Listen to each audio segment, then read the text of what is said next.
Shalom. All praises to Yahweh Ba'Shem Yahweh Shai. Double honors to the apostles and others of Great Millstone. May Yahweh Ba'Shem Yahweh Shai's peace continue to be rested unto you, hopefully elect, because we are definitely going to need it in the days to come. I'm your brother Yahweh Call from Great Millstone, Orlando. Just back with another video here by this guy, the Economic Ninja. Just going into pretty much, man, being the spiritual weathermen, the forecasters concerning prophecy and what's to come for Babylon the Great, aka America, BKA, the virgin daughter of Babylon, which this virgin is about to get her virginity popped. Because it's just a thing of, as I always say, Yahweh Ba'Shem Yahweh Shai, saving the worst for last. They say in the world, saving the best for last. But in this case, for Babylon, the Lord he's saving the worst for last. All right. Because as it says here in Isaiah 47, which if you haven't been sleeping under a rock, if you've been paying attention, all these beta tests that have been going on in these different nations. So I'm going to grab this in Isaiah 47.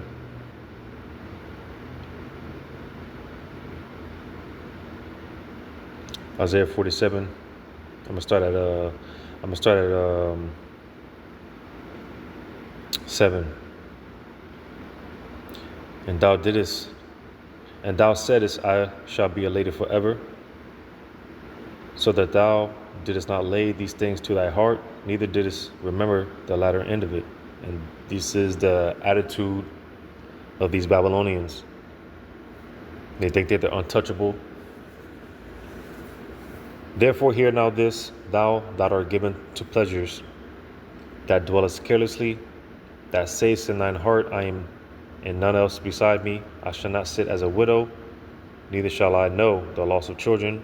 In Babylon, these Babylonians are getting ready to suffer great loss.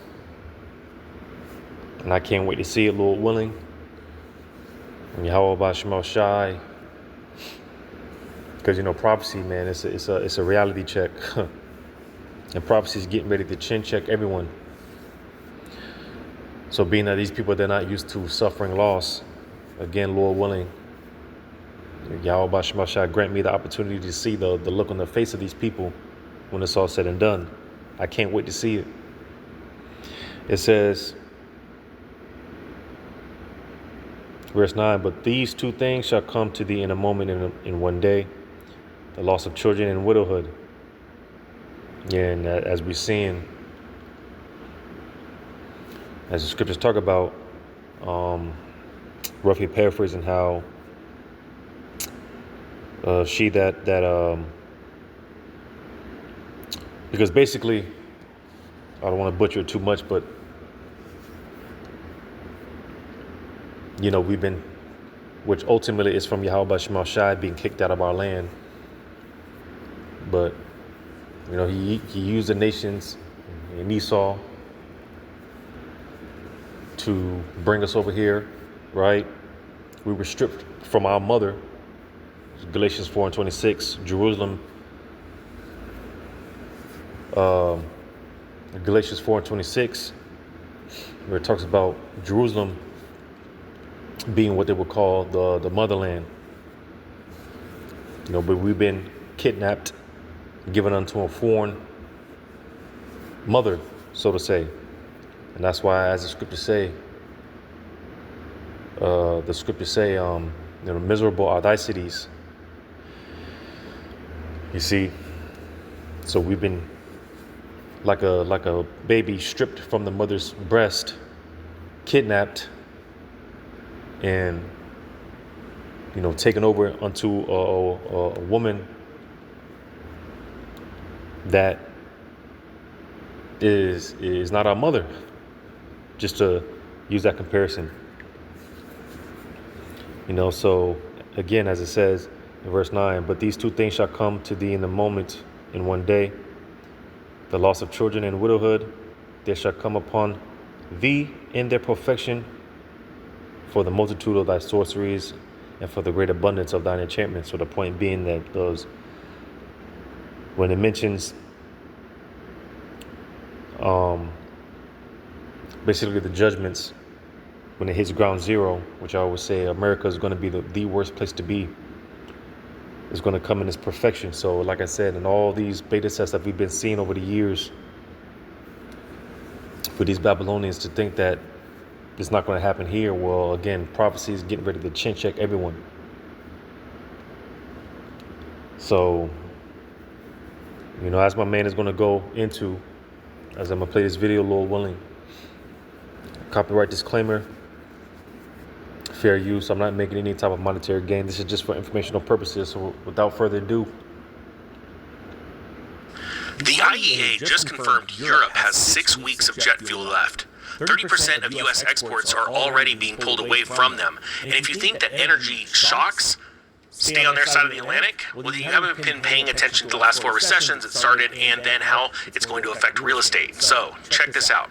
April 16th, Faith Breuil, Executive Director of the International Energy Agency, told the Associated Press that Europe has maybe 6 weeks or so of jet fuel left. He called the Strait of Hormuz blockade the largest energy crisis we have ever faced. He said the pressure comes first to Asia, then to Europe, because remember, Asia had already set up really good trading with Iran for fuel, so that's why it's starting there. But then it bounces into Europe. Then he says it comes to the Americas. No country is immune to this crisis. 6 weeks from that warning is end of May, early June, peak summer travel season. The airlines are already grounding planes, and you've already seen some airline, well, Spirit, completely go belly up and shut down. The air freight rates are already up 52%, and what's happening right now to families in Ireland and the UK, also India and the Philippines, is a preview of what arrives in America next, because energy doesn't have borders, and the US is already shipping its own fuel supply overseas to keep Europe from collapsing. I need to show you what this looks like on the ground, not macro, not charts, what's actually happening to people right now because of this war. Ireland, diesel is up 28%, petrol up 25% since just when this war started. Fuel protests brought the country to a standstill. Farmers and truckers blockade the M50. They shut down Ireland's only oil refinery at Whitegate. They blocked ports at Galway, Foynes, and Rosslare. 650 filling stations ran out of fuel. The army was called in. Police used pepper spray on crowds, including a 14-year-old. The government was forced into 750 million euros in emergency packages, bailout packages, across 2 rounds. A no-confidence motion was tabled in Parliament. The UK, the Resolution Foundation, calculated that UK households will be £500 worse off this year because of this war. And that's just the start. Finance Minister Rachel Reeves called it a folly, her words, the strongest criticism of Trump's war from any British government minister. She told the Mirror she feels very frustrated and angry that the U.S. went into this war without a clear exit plan. UK inflation has spiked to 3%. 3% driven by an 8.7 monthly jump in motor fuel costs. This is the sharpest rise since Russia invaded Ukraine. The Bank of England was supposed to cut rates this year. Financial markets now expect no rate cuts at all. Rate hikes are now actually on the table because of this inflation. Mortgage rates are climbing because of this. Employment is falling, wage growth is stalling, costs going up while paychecks stall and jobs disappear. That's the stagflation trap in real time. British farmers are threatening to blockade roads the same way the Irish did. An economist said the Irish fuel protests are a sign of what's to come elsewhere. In Norway, truck drivers are descending on Oslo in a diesel roar protest. Germany, the government announced a $1.6 billion euro emergency package. India, 60% of the country's cooking gas is imported through the Strait of Hormuz. Long queues for LPG cylinders are happening right now. Restaurants in Mumbai shutting down because the cooking gas has run out. Sri Lanka, the government reintroduced a 4-day work week. Long queues for petrol. People missing work to sit in fuel lines. As a matter of fact, I just saw a comment in America in one of the videos videos stating that their employer has actually implemented stay at home and work from home right now because of the rising cost of fuel hitting their employees. Thailand right now, diesel prices have nearly doubled. The government told citizens to raise their air conditioning temperatures and reduce their clothing to save energy. In the Philippines, a national energy emergency was declared. Australia, only 29 to 36 days of fuel reserves, they're stating. This is not abstract data. These are people choosing between filling the tank and buying groceries. Workers who can't get to their jobs. Farmers who can't afford to run the equipment that grows the food. Restaurants closing because the cooking gas ran out. An entire country has been brought to a standstill. And I want you to hear this clearly. What is happening in Ireland and the UK right now, the protests, the inflation spike, that's the preview. This is going to affect real estate. And if you understand that it's coming because this is how it started in 2007 with fuel prices rising, start looking at real estate cycles and start thinking about how you can make money from this, because there's a lot of people that weren't prepared. If you want, I'll put that big sale price down for the 4 courses, the real estate crash course, the bear market course, and 2 other courses for one insane low price, so that you can get ready, start thinking different, and start spending money different, because this summer you're going to see some crazy things happen. You see, every time fuel rises for an extended period of time, whether it's jet fuel, diesel, or unleaded, it leads to a recession. Prices of homes come down, and it's an awesome time to buy. All right? Now, the U.S. is weeks behind on this timeline that I'm talking about, because they usually get affected less because where we get our fuel. However, the prices are already up, right? The U.S. right now is shipping 150,000 barrels of jet fuel per day to Europe. Every barrel sent to London. And everything that he's just reported on, it's already happening here in the States, little by little. London is a barrel that didn't stay in Houston or America, all right? So gas is already up over $1 per gallon. As a matter of fact, if you remember, Trump said, hey, to all the empty tankers around the world, come here, fill up here. That's oil and refined gas we're not going to have for us. So it's going to cause our prices to spike even more. At a time where Trump's like, don't worry, when the war's over, it's going to drop like a rock. I don't think you're going to see that. This is not a joke, because not only will when the Hormuz comes down, you think that everything's going to go back to normal. Europe, Asia, and all of these other countries that are hurting still have to get into the through the Strait of Hormuz, fill up, and then go back and drop off. That could be a week, 2 weeks, maybe even more before they see fuel start to stabilize. There's a catch-up phase that has to go on.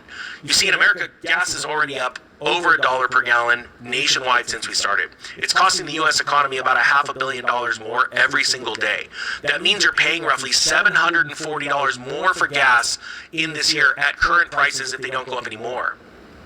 The refund the press called good news that doesn't even cover the gas increase, you're net negative before you buy groceries. Summer airline fares are up 10 to 15%. International trips to Europe up 20%. Your budget is over before you book it. Airfare rates from North America are up 52% year on year. And You see, man, because this shit's getting crazy. But newsflash is going to get crazier, man. I just got to a point,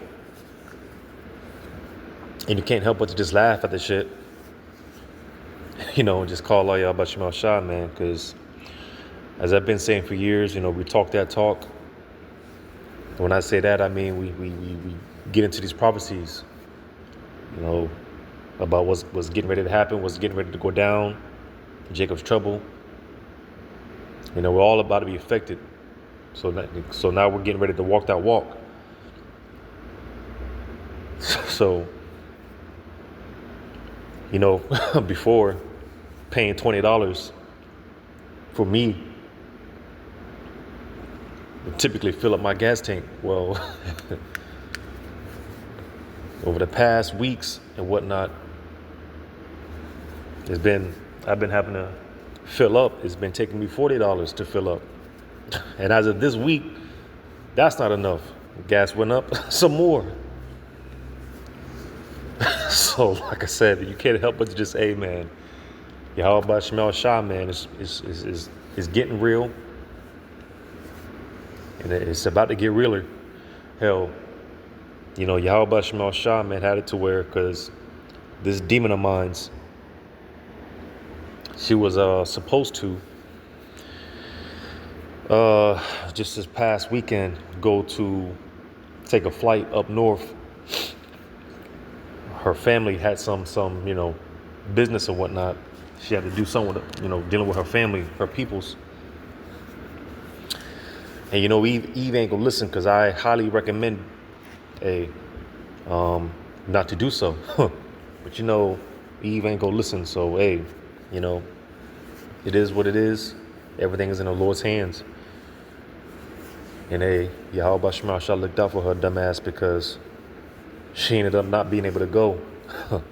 And this is right when the Spirit Airlines went out. Went out. 17,000 people, I believe, lost their jobs. So Yahweh Shema Shai looked out for her simple ass, because hey, like I said, man, it is what it is, or it would have been, hey, because my mind is elsewhere, So, like I said, man, hey, it's getting real out here, man, and it's going to get realer. I've been seeing it where I'm flying. Fuel surcharges are of 10 to 30% right now are flowing through every imported shipment. Fresh produce, dairy, seafood, medicines, electronics, all move partly by air. Those surcharges take 30 to 60 days to reach the grocery receipt. That's why about a month ago, I started warning people to just buy some extra canned goods, buy some extra necessities like toilet paper, because you're going to be very happy when you see these prices explode this summer. This is important. The food price increase is still in transit, meaning it hasn't reached you yet. Air cargo moves 1% of global trade by weight, but 35% of emergency parts by value. European auto assembly lines depend on it. When European jet fuel runs out and cargo capacity compresses, those lines slow or they stop. Those lines serve North American demand. When people see gas and grocery costs jump, their inflation expectations immediately increase and they freeze. They stop buying cars, they stop buying houses, they stop making every large purchase because they don't know what happens next. The spending freeze already happening in Europe arrives here soon. U.S. Treasury Secretary Scott Bessent, when he was asked about the economic plan on allies, his response is, "I wonder what the hit would be, if a nuclear weapon hit London." Now step back and think about this for a second. Because this crisis isn't happening in a vacuum. It's happening inside a geopolitical fracture, rewriting who trades with whom. The U.S. started the war that closed the strait. While Europe absorbs the damage, the U.S. is simultaneously imposing tariffs on the same allies. Trump imposed tariffs on 8 NATO allies over Greenland. Allies flying NATO aircraft over the same theaters the U.S. operates in. The Baker Institute published it plainly. A rupture in the world order has occurred. Beijing and Moscow are probably celebrating right now because that's what they've been trying to do. The rest of the world is not fragmenting. It is forging ahead on trade agreements with or without the United States. The world is splitting. On the other side, BRICS, 9 of the 10 largest oil producers building financial infrastructure to bypass the dollar. Shoot, you've even seen, UAE bail from their agreements. This is happening in real time. Hey man, at this point we don't have time to sit back and, because we're catching hell or whatnot, and there's just so much going on. You really don't have time to sit there and wally in your hell. Being in that down and out spirit. There's a lot going on. And Dawadi al Shai, just more and more as we're walking in the spirit, being able to just overcome the flesh more and more. Because like I said, we don't have time to wally in our problems or anything like that. There's really no time to grieve. There's no time to mourn and complain and cry and none of that.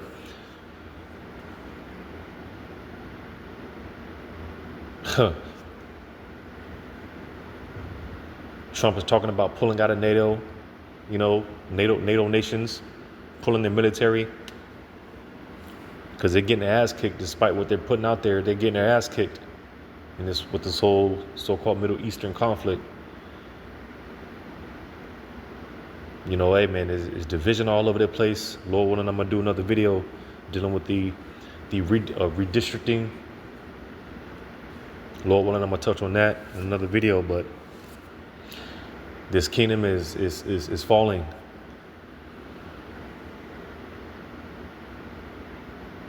And it's falling from within. It's a slow death.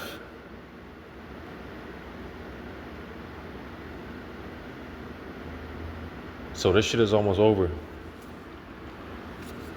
as it's a thing right now. Just being patient, man. It's just a thing of being patient because shit is happening. So it's just a matter of time. Any day now, as I say. As we're sitting back, we're watching for the major event. Because as I always read this and I always make this point, I'm gonna grab this in Ecclesiastes. I always say we are one not so major event away from that straw that's just finally going to break that camel's back. Ecclesiastes 12 and Ecclesiastes 12 and 5. Also, when they shall be afraid of that which is high, and fear shall be in the way, and the almond tree shall flourish, and the grasshopper shall be a burden, and desire shall fail, because man goeth to his long home, and the mourners go about the streets. So just making a point, mentioning the grasshopper and how it shall be a burden. This is why I would say America is one not so major event away from all hell breaking loose. Because when you think about a grasshopper, that's something that's very insignificant. But why is it being such a burden? Well, America's through already. America's already on her knees. She's finished. So as we're sitting back any day now, it's just a matter of standing on our watch, watching, praying. Because any day now, I can't say that we're going to begin to feel the effects. We're already feeling the effects. Because again, all of this is going on. Make no mistake about it, man. It's going down in a lot of countries already. European policymakers consider closing or reclaiming U.S. bases as this is happening. The alliance that managed every crisis since 1945 is fracturing during a crisis. The energy crisis, the alliance fracture, and the financial restructuring are one story. The war closed the strait. The closure, though, exposed the dependency on the strait. Now when does this reach the U.S. in full? Because right now, you're only feeling the first wave in America. The gas increase, the airfare increase, the grocery receipt that hasn't really exploded yet. As of this recording, the strait is still not open. Ship traffic remains minimal. Iran's parliament speaker says reopening is impossible while the blockade continues.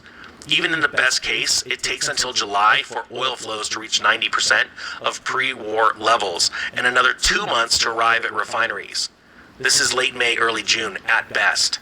Remember, we are staring down the barrel of a massive recession, if not a crash in markets around the world, because today or yesterday it was Spirit Airlines. What if another airline goes in Europe? What if an airline has to go in Denmark? The truth is, the more bad news that we get based on this blockade, the worse it's going to get for investors and ultimately all families around the world. So this is the time to start to think about there's not a lot you could do to prevent it, so you might as well be ready for it. And that's why I say start looking to get ready to invest in real estate, because this going into this summer, and like Trump says, he expects fuel to be the same price, if not more, around the midterms. He said that a couple of weeks ago. And I believe that's his plan to take down the markets. So you better be ready to take advantage of a real estate downturn. So, I didn't read it, but in Ecclesiastes 12, the first verse, seeking Yahweh Bashim Shai, all right, early, before the evil days come. You see, while these people are talking about all these other alternatives and get into the crypto space and this and that, none of these things are going to save anyone. We'll go to this in Ezekiel 7.